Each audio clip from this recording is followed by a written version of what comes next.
हंसों का एक झुंड समुद्र के तट पर गुजर रहा था।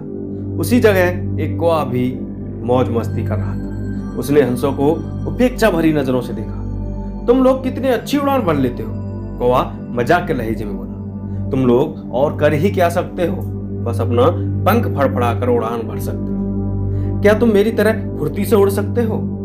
मेरी तरह हवा में कलाबाजी दिखा सकते हो? नहीं, तुम तो ठीक से जानते भी नहीं कि उड़ान किसे कहते हैं। कौवे की यह बात सुनकर एक वृद्ध हंस बोला, यह अच्छी बात है कि तुम ये सब करते हो, लेकिन तुझे इस बात का घमंड नहीं करना चाहिए। मैं घमंड वमंड नहीं जानता। अगर तुम में से कोई भी मेरा मुकाबला कर सकता है तो सामने आए और मुझे हरा कर दिखाए। एक जुवान नर हंस ने कौवे की चुनौती स्वीकार कर ली। यह तय हुआ कि प्रतियोगिता में 2 चरण में होगी। पहले चरण में कौवा अपने कर्तव्य दिखाएगा और हंस को भी वही करके दिखाना होगा। दूसरे चरण में कौवे को हंस के कर्तव्य दोहराने होंगे। प्रतियोगिता शुरू हुई। पहले चरण की शुरुआत कौवे ने की और एक से बढ़कर एक कलाबाजी दिखाने लगा। वह कभी गोल चक्कर खाता तो कभी जमीन छूते हुए ऊपर उड़ता जाता। वहीं हंस उसके मुकाबले कुछ खास नहीं कर पाया। कौवा अब और भी बढ़ चढ़कर बोलने लगा, मैं तो अपने ही कर रहा था कि तुम लोगों को और कुछ नहीं आता, ही।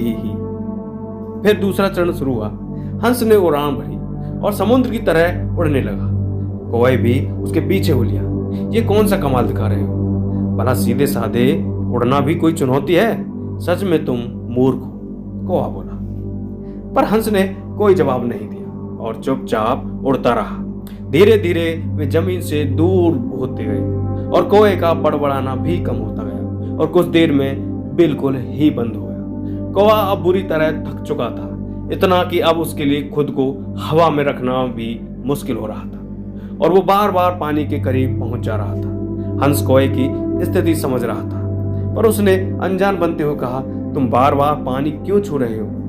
क्या ये भी कोई तुम्हारा कर्तव्य है? नहीं, कौवा बोला, मुझे माफ कर दो, मैं अब बिल्कुल थक चुका हूँ और यदि तुमने मेरी मदद नहीं की तो मैं यहीं दम तोड़ दूंगा। मुझे बचा लो, मैं कभी घमंड नहीं दिखाऊंगा। हंस को कौवे पर दया आ गई। उसने सोचा कि चलो, कौवा सबक तो सीख चुका है, अब उसकी जान बचाना ही ठीक होगा। और वह कौवे को अपने पीठ पर बिठाकर वापस तट की ओर दौड़ चला।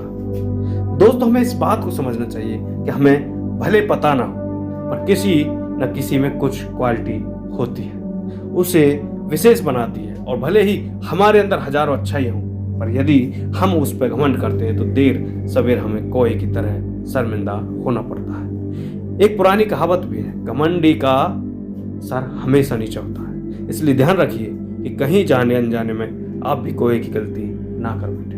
दोस्तों, अगर कहानी अच्छी लगे तो चैनल को सब्सक्राइब जरूर करें।